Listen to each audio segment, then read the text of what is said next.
Okay, welcome to this. I did it again. I didn't get. I caught myself this time though. Caught myself this time. So, try this again. This is an experiment. Episode 13, part deux.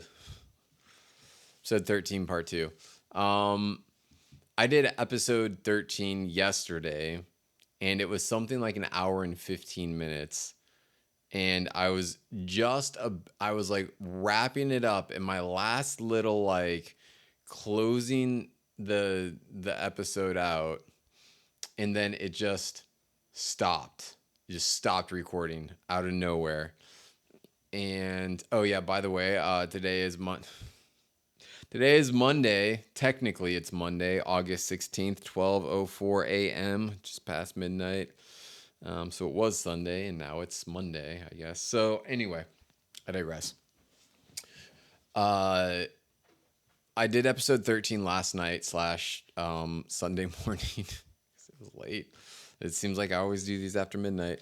Um, but yeah, it was like close. It was over an hour. I was wrapping it, just like stopped recording.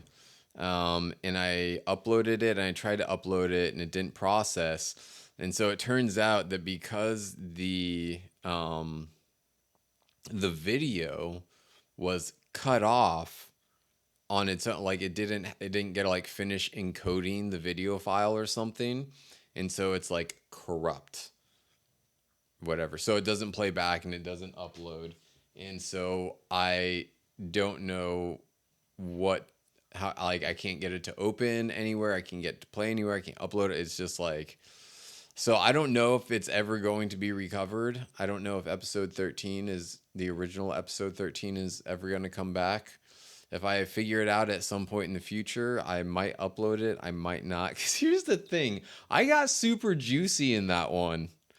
Episode 13 was like, it was the one where I started like feeling like I'm kind of like bearing my soul here.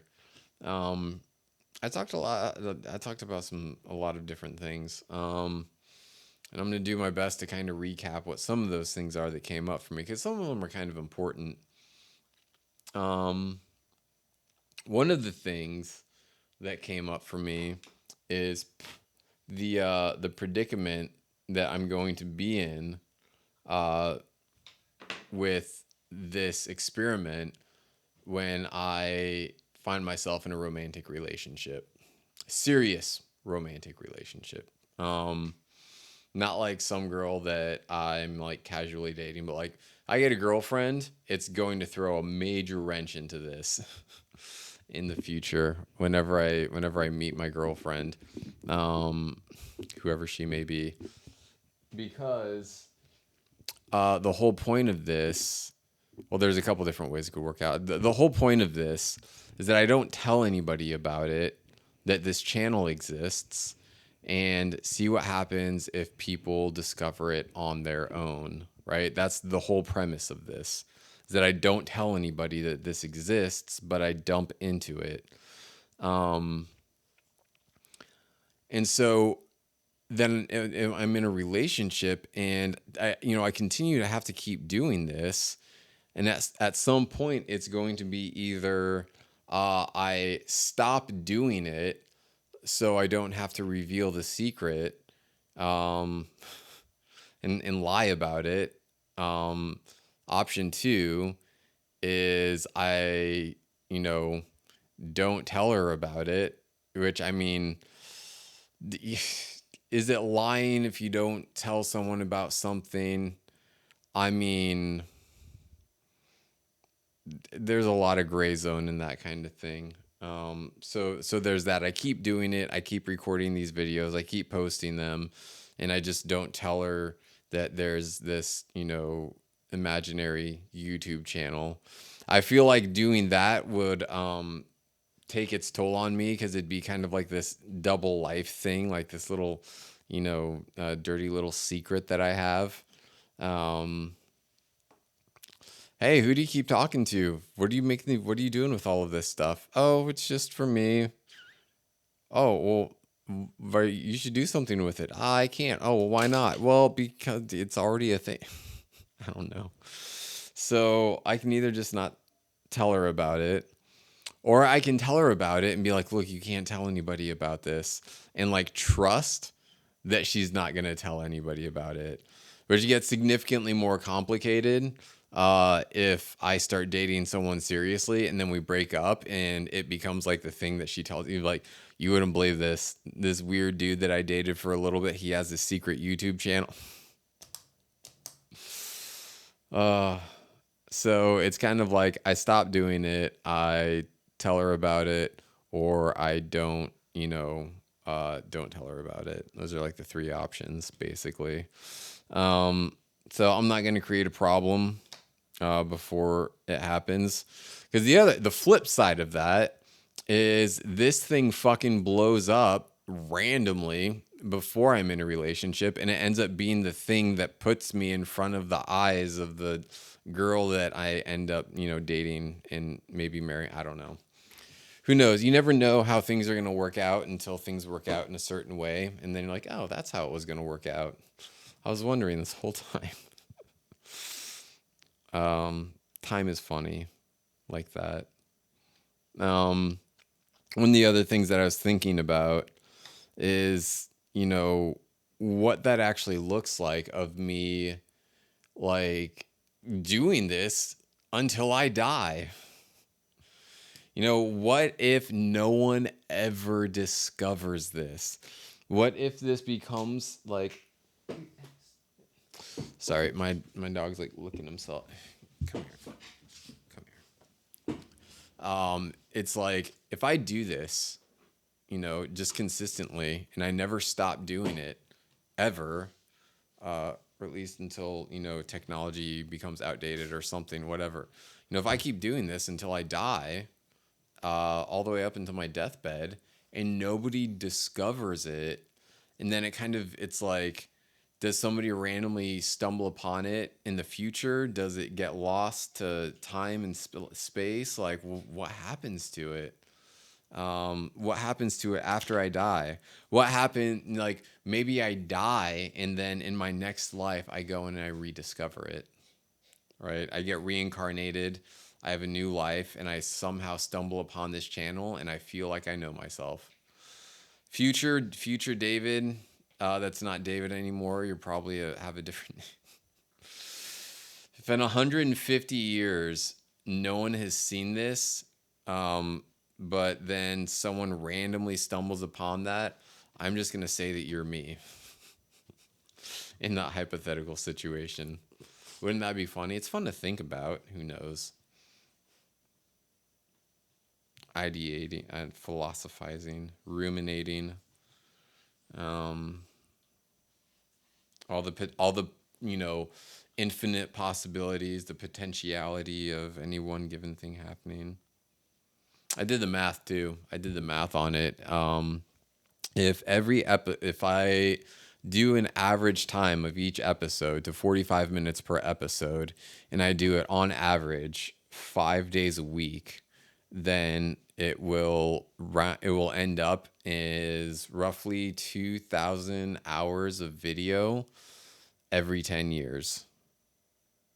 And so if I do it for 50 years, if I have 45 minutes 5 days a week for 50 years, that's 10,000 hours of my life documented and posted to YouTube for anybody that wants to see it, should they ever decide to. What's going to be really interesting is, part of me, it's really interesting. Part of me hopes that no one ever discovers this and I take it to my grave. Just because it's like, I don't know. I think it would be cool. It would be cool. I think it'd be a funny little way to wrap up the experiment, or at least for my lifetime.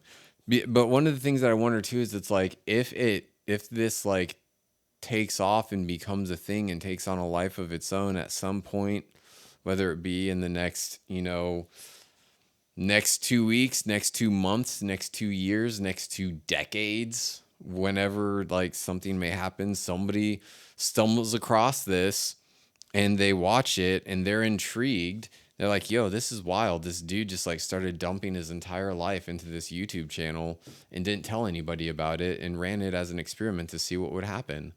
Uh, and it's wild. You should go watch it. Go watch this dude talk about, his problems in his life and all that shit. And then they go watch it like, whoa, what the fuck? uh, because of, curiosity more than anything else. Not to say that my life is really that interesting. That's kind of the point though. Is this isn't designed to attract and keep attention. It's kind of like the whole point. This is meant to just be a mind dump. Just dump my mind into it. Talk about what's going on in my world, and throw it up on a public YouTube channel and see what happens. Yeah. So I don't know what's gonna happen with this. What else was I thinking about? This vaccine stuff. This pandemic, the jab, comes up in conversation with my parents all the time. They are afraid that I'm going to get COVID and go to the hospital and die, or worse, get COVID and go to the hospital and be in debt for the rest of my life. I don't think that I would get COVID, go to the hospital, and die. I think if I died from COVID, it would be because I didn't go to the hospital because I don't have health insurance and I'm not trying to be in. I would rather die. I would rather die than to be in debt to a hospital for the rest of my life. That sounds fucking awful. Sounds terrible. So, in the meantime, let's try to make some money. Not just some money, but a lot of money, so I can afford to take care of my, preventative health care requirements. Because healthcare in America is so fucking expensive.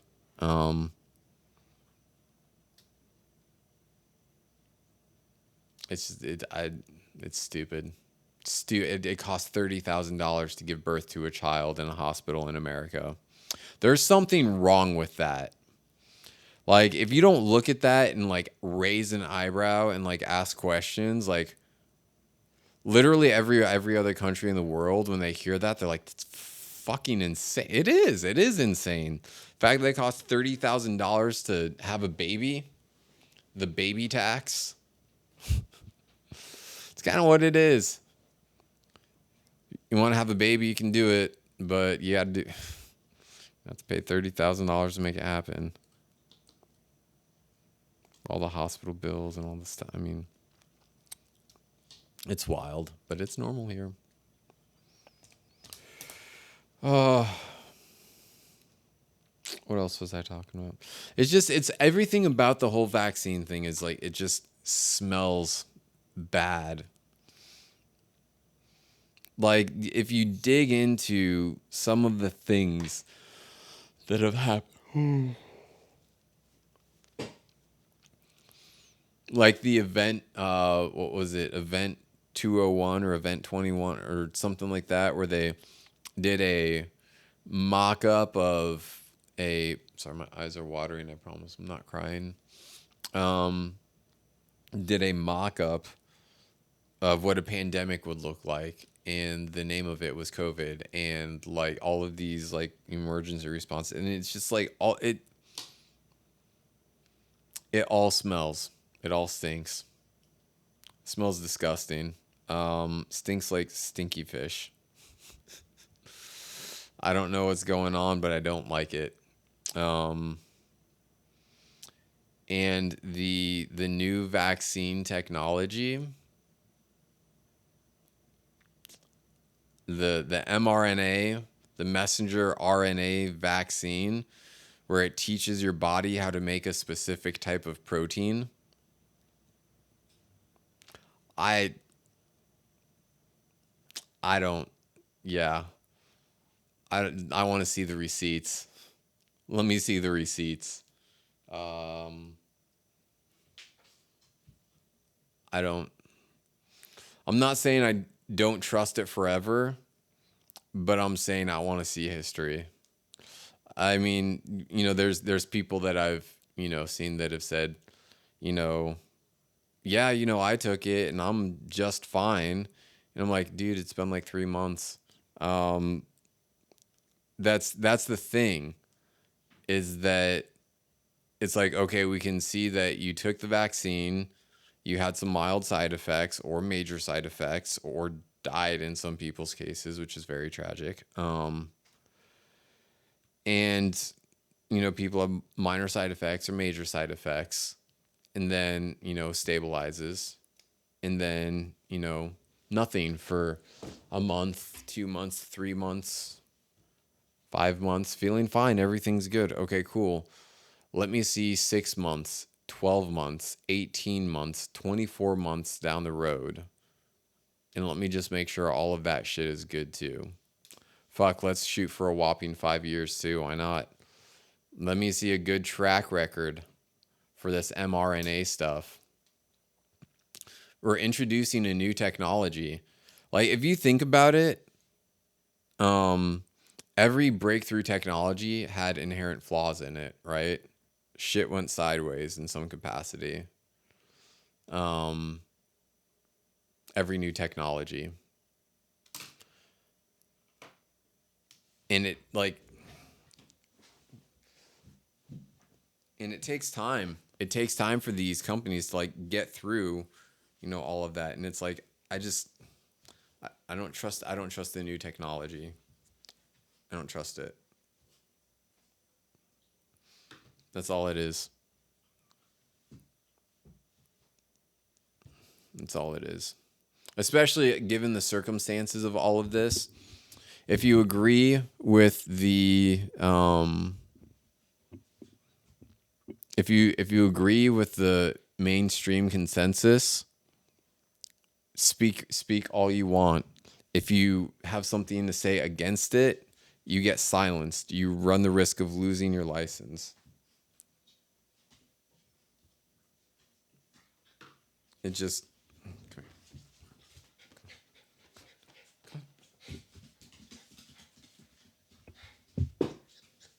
My dog is getting antsy. Yeah, there's just too much stuff that smells funny. And you know what? History may prove me wrong, and I sure fucking hope that it does. I have no problem with that.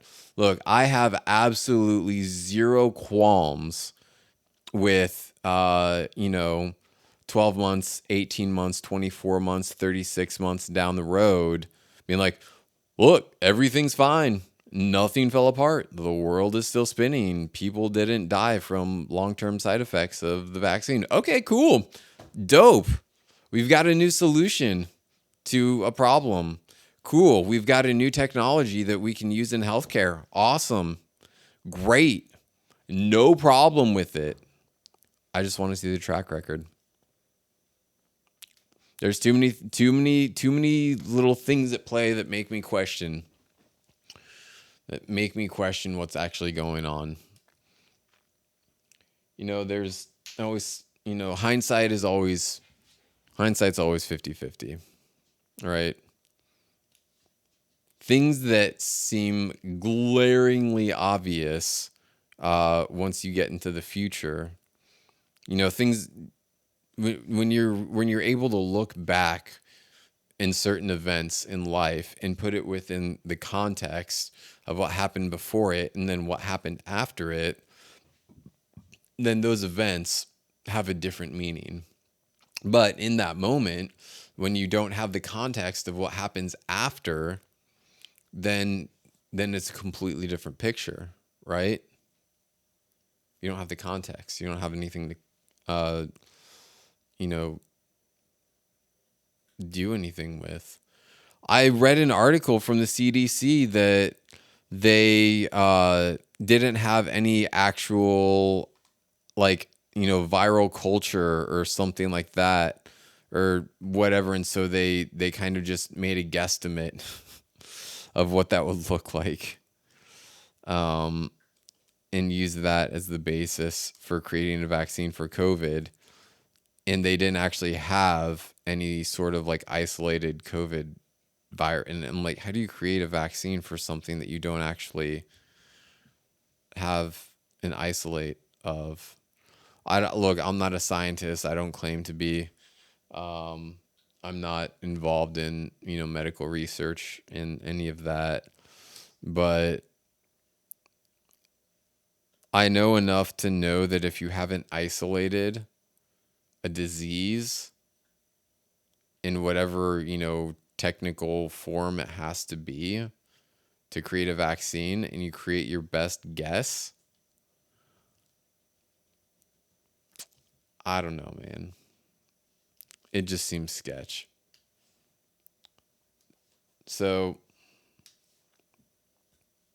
I don't know. That's what I got to say about that.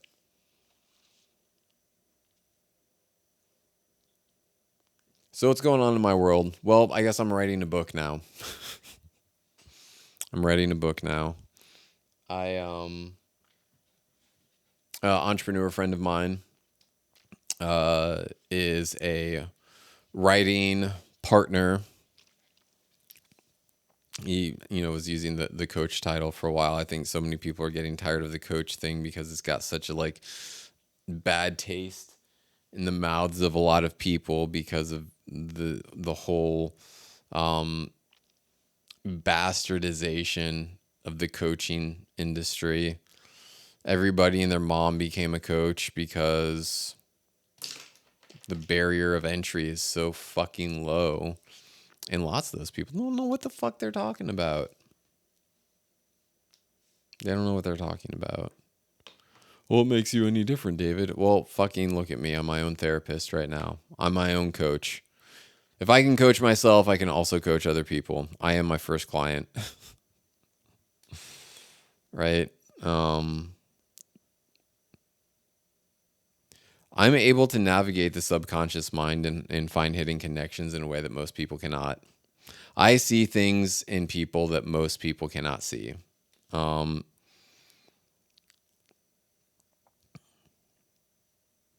That's what makes me good at what I do. I'm the one that can pull out of someone the fact that they sabotage their own success because it proves their dad right. That was a fun one. Can you imagine that? You have trying relationship with one of your parents, and they tell you you can really succeed if you really want to. You can succeed. You have you have the privilege to do that, to have any success you want. But if you don't want your dad to be right and he tells you that and you find success, well, I guess dad was right, but I don't want dad to be right. Well, get the fuck over yourself and go find success. It's not proving your dad right. Don't do it for your dad. Do it for you. You're your own person now. That's one thing that I pulled out of someone. One thing I pulled out of someone else is that they didn't trust their business partner. That's going to throw a wrench in things. You don't trust your. I've worked with a few different partnerships in individuals in my time.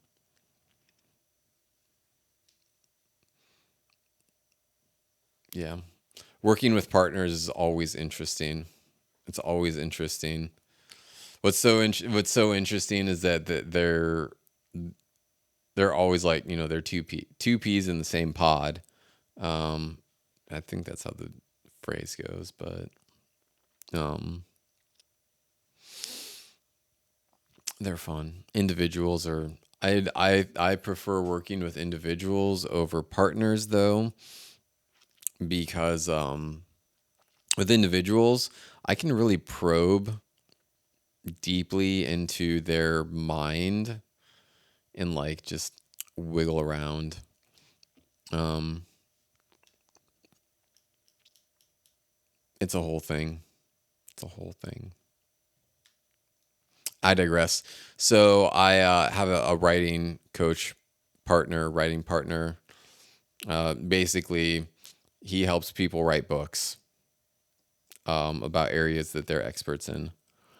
And he proposed to me, like he, pulled out a ring and put on.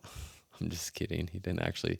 He didn't propose me. He made a proposal in offering a idea of a trade of services. I coach him with his goals and kind of how he's getting in his own way, and like so many people do. And he'll help me write my book. And normally I would be like, nah. Um, Normally I would. Normally I don't do service for service trades. I was like, normally it's you pay me money and then I'll pay you money. Our services are, pretty pretty balanced though as far as what the price point is, but really reason I agreed to it is because I really want to write that book, and I know that he can help me do it. He's not one of the best writers I know. He's the best writer that I know, and he's probably, I mean, he's just great. He's really good at what he does. And he's also a deep thinker like me, and so I know he's going to be able to pull the genius out of me for this book. And it's gonna be really good. And I just want to write it. I want to get the damn thing out of me. I just want to like take it all and just here's the book. Here's the book by David Joseph Higdon. My first book. The idea of that really excites me, to have a published book. And not just any book, like a book that I know is going to stand the test of time. Write a book that has meaning. There's lots of people, they kind of put together a book, an ebook, or some of it's basically designed to be a marketing tool of some sort, right? Publish a book that brings people back to you. But I want the book to be something that if no one ever comes to me for anything ever, they read that book and they say, this book changed my life. That's my goal, is to write a book that changes lives. Not a book that's a good read. Not a book that's, fun and insightful. Not a book that, like a book that you can read over and over and over again. And every time you read it, it makes more and more sense. That's the kind of book I want to write. That's the kind of book I'm going to write. And I thought it for a long time. It's like, because it's like, yeah, I want to write a book. Yeah, I want to write a book. I should totally write a book. You know, and I was like, what should the first book be? Because I know that after I write one book, there's probably going to be another one. And there's probably going to be another one after that. And I know that the first book isn't like the whatever book comes after the first book is going to be better than the first book. So it's like, do I want to shoot my load on the first book, or do I want to do like, a book to kind of get get the first book out of the way, and then have the second one be like, okay, now that I know what this is like, let me like really take my spot and like phew. But I mean, who knows? I mean, maybe that's inevitable. Why do I have to have one like mediocre book, and then the first book be mediocre book and have the second book be an exceptional book? Why can't I have the first book be an exceptional book and have a second book that's even more exceptional? Why can't I have two exceptional books? You know?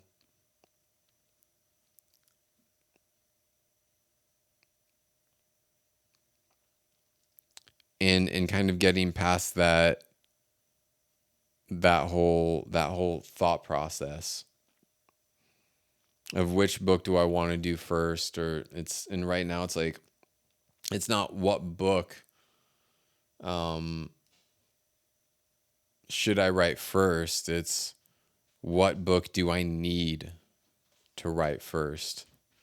What is the book that is just like dying to come out of me?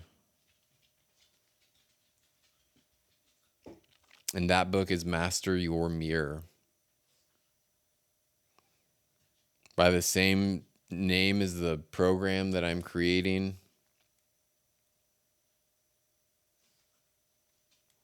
Program. I mean, I don't. This whole like trademark program thing is kind of like, but I mean, everybody's got their own IP. You have to have IP of some sort. And Master Your Mirror is mine. And the thing is the whole concept was born out of necessity. The whole concept was born out of necessity. I didn't like create this and then start practicing it. I started practicing it, and then I started like putting it into a methodology. And it's been a long time. It's been years in the making. This methodology has. Um,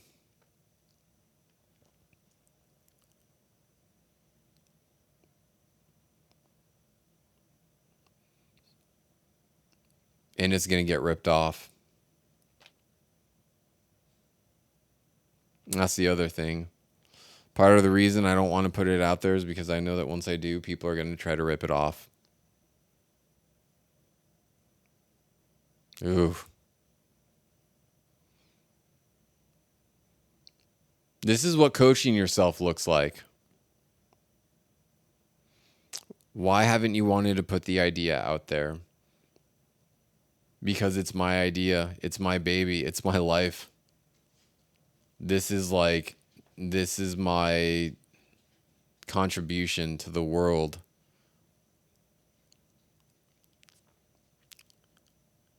So I went through so much pain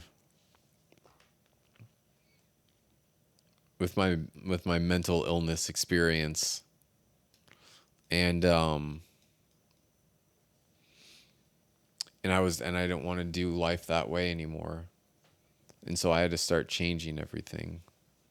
Everything. Literally everything. Literally everything. And I started finding patterns of the things that I could do and the ways that I could approach stuff, and how to identify what I needed to look at and what I could fix on a moment by moment basis, so that I didn't have to wait another week to talk about my problem with my therapist. It's like, I don't have time for that. I'll talk to her about stuff. I'll catch her up on the stuff that I worked through on my own. And it got to that point where I didn't even need my therapist anymore. There's still some times where I'll hit her up because it's just like outside of like the scope of things that I can work through on my own. Um, I've gotten to the point where I can get through 95% of the stuff. It's like the really deep shit that I need someone else to weigh in on. Um, or I just need someone else's, like when I, left the cult. That was some wild shit. That was some wild shit. Absolutely.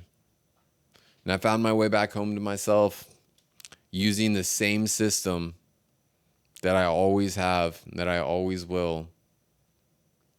System of self mastery, self regulation, self awareness, self approval, self confidence, self acceptance, self love, self discipline, self accountability.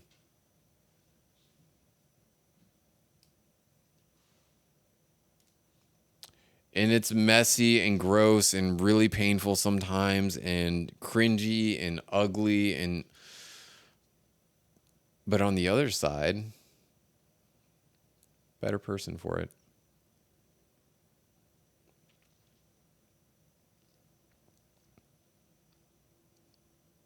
And it's my baby. It's my brainchild, my heart child, my soul child.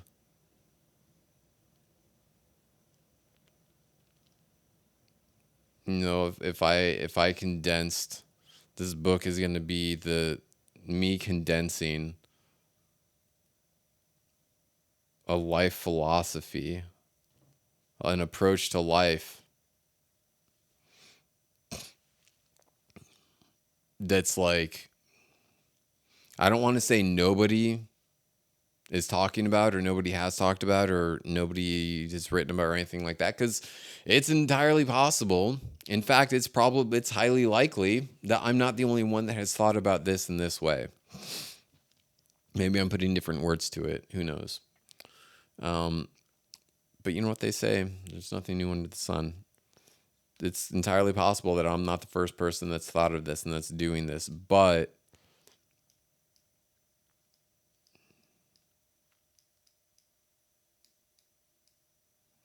I don't know. It's like it's my life's work up until this point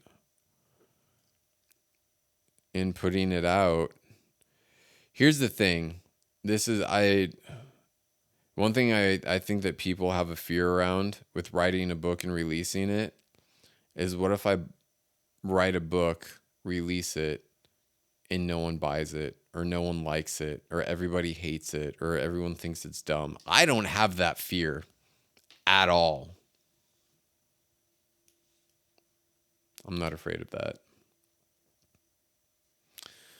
The reason I'm not afraid of that is because I know how powerful it is, one, and two, even if everybody that bought it left it a 1-star review on Amazon and all the other book outlets or whatever, it's still like, it works for me. But I know that that's not going to happen. I know that people are going to read it and they're going to be like, holy shit. Because it's not going to be a light, fluffy, inspirational book. It's going to be a technical manual. You want to be a better version of yourself and do it without anyone else's help. This is what you have to do. It's going to fucking suck too. You're probably going to hate yourself and then you're going to love yourself afterwards. The paradoxes. It's accepting paradoxical experiences, beliefs, paradoxical beliefs. Um, you know, owning hypocrisy. And basically using all of your flaws as, you know, means for growth. Instead of avoiding flaws, you embrace them. Not everybody wants to do that. It's okay, though. You don't want to own your flaws. Book's not for you. I digress.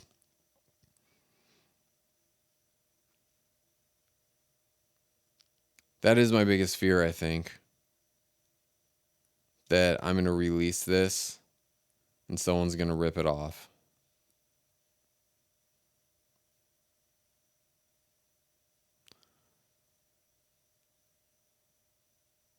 Because it's bound to happen. If something acquires any amount of marginal success, it gets ripped off and it gets repackaged under a different name. And it gets sold for money. So that's the challenge in writing this book. How do I write something so unique, so thorough and comprehensive, so inimitable that nobody can touch it?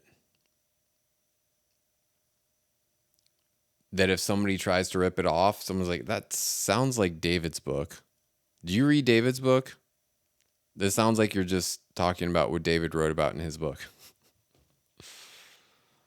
That's the challenge in this, is writing the book that nobody can copy. Writing the book that nobody can steal. Writing about a book about a methodology that is no one else's but mine.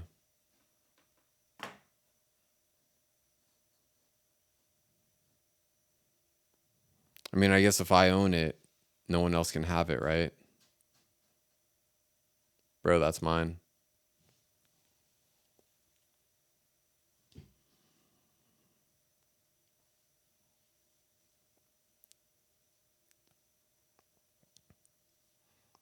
But man, getting this book out,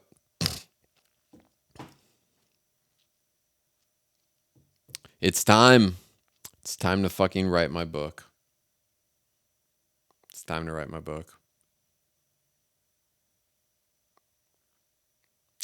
All right, it is 12:45 a.m. Monday, August 16th. This is an experiment, episode 13, part 2.